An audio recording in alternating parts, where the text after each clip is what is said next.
Hey everybody, welcome to Life's Journey of 50. So you guys have probably seen a lot of videos, especially on the Northeast BDR. The Wyoming piece is going to be coming up as well. I wanted to talk about gear today and give you guys a little detail, kind of what happened. So and I'm going to dive into a little bit of it. So good gear, what is that, the ATGATT, so all the gear all the time, is ever so a true statement. Give you guys a little details. I obviously this is healing up a little bit, but I have some rash and stuff on my lower back and stuff, but and I'll get into that. But so I was on my way out to the Wyoming BDR to finish that up from last year's fiasco. And then obviously was going to hit the Revzilla Get On Adventure Fest. So I was probably about an hour outside of Omaha, and I'll get into the specifics on that. But anyways, got into construction, front end started, wobbling out. I tried to get over into the other lane, which was smooth, brand new, fresh pavement. There was a lip there. I didn't think it was as significant, but as I was kind of waffling, because I run knobby tires, not on this bike. Obviously, my GS is in the shop because at 48,000 plus miles, it needed its service. When I jumped that, it caused the bike to continue to keep wobbling. I tried to throttle out of it. I tried to brake hard to get out of it. It just went into the death wobble, and down I went. So, and I was probably doing 75, 80 miles an hour. If you guys know the stretch of interstate in Nebraska on 80, it's 75 miles an hour to begin with. So I was probably doing 77, 80 when I hit the construction where they were shaving the road down, and then tried to jump over. And again, just went into the wobble, couldn't get out of it, and went down. So if you think that's bad technique or whatever, it happens. I'm not the only one that's happened to, but I would tell you, so part of this, you guys will see here, these are my Climb Dakar in the boot pants. And you can see my hand, I mean, it went right through there. So now, these are a little bit thinner than a Carlsbad or a Sand 4 or whatever, but I mean, they pretty much shredded from the pocket. The knee took a little bit of a beating, down low took a little bit of a beating, but you can see right here, pretty much I slid probably from what they said about 150 or so, 200 feet maybe, down the highway with the bike. And you guys will see pictures of the bike. Granted, Cap's not here, but Cap slid right on its cylinder cover, melted my Black Dog cylinder plate right basically to the crash bars, and you guys will see pictures of that, and I'll show that. But you can see the Climb pants completely destroyed. I had on base layer below that. This is a this is a Moscow Moto base layer, and you can see it pretty much shredded that as well, all across here. And then I had a Moscow jersey on as well, and you can see from the backside, it ate right through there, as well as the sleeve and stuff, and I think that's kind of what here. So, and the reason why I'm bringing up the gear is I had a Climb Carlsbad jacket. Now, I don't have it here. Climb was nice enough. Obviously, they have a program where if you send in the report, which I did have a report done by the state police in Nebraska, or the sheriff's department, I should say, and they'll replace the jacket. So it's in transit to get a new jacket, which is great. Climb's giving me a new jacket, but so what ended up happening and I do have pictures of the jacket. The jacket did its job. Now, why you say I have burns on my back is because the Dakar pants don't have a zipper on the back. So zippering the Carlsbad jacket to the pants was not an option. So the jacket obviously slid up a little bit, and I've got some road rash on the back. So if you do have the pants and the jacket that kind of zip in the back, you're doing highway miles, I'd highly recommend putting them both together so it stays together and you don't get the rashes down below. And you guys will see some pictures of that. Not that you guys probably really want to. But again, Climb's replacing the jackets in process. The arm on the sleeve rubbed out. You guys will see there's a hole there in the jacket. It must have pushed it down, and that's how I got this on my arm.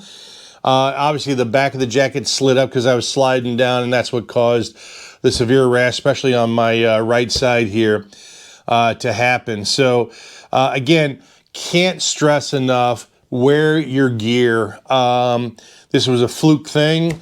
I'm only here by grace of the big guy upstairs. It was pretty nerve-wracking, I would say the least.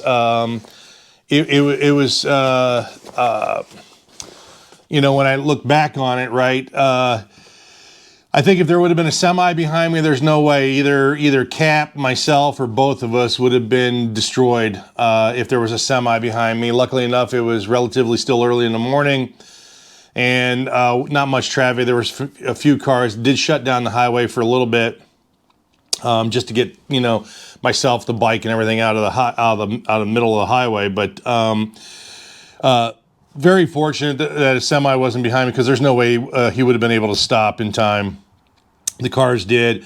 That's how I knew that I kind of did the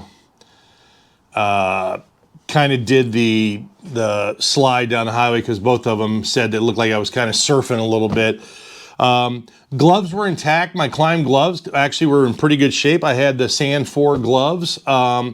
I could show you those, but they really no wear or tear on them. I mean, you know, some scuff stuff on them, but they did their job. Luckily enough, I think I was wearing, I know I was wearing, but luckily enough, I think because I picked these, I wore the Alpine Star Toucans, and, you know, they are pretty bulletproof and not really a scrape or much damage to them at all. So they did their job.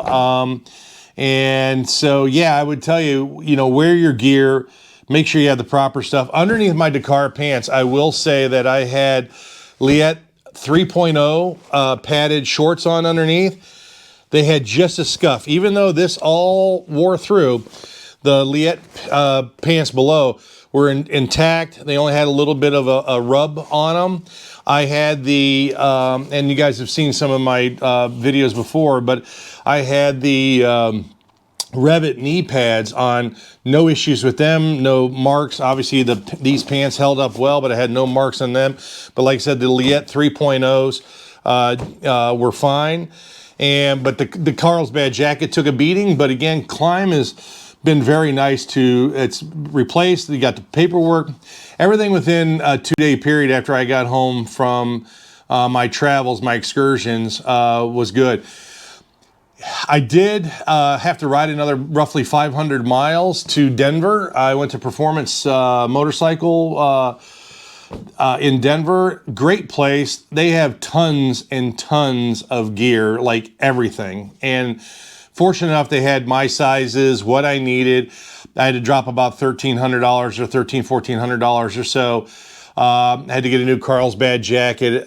They did not have any Dakar pants that were my size, so I had to get a pair of S4 Baja pants or S4 pants, Climb pants, and I had to get a new undershirt and stuff like that. So they were really cool. I can't say enough.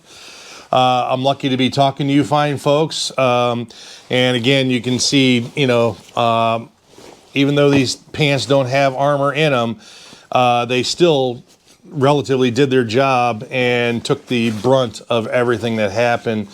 And then obviously the Moscow, and then you'll see pictures of the Carlsbad stuff. So anyway, I wanted to kind of tell you what happened. That's the gist. I'm going to get into a little bit more of it in a different video on what I think maybe caused it. Yeah,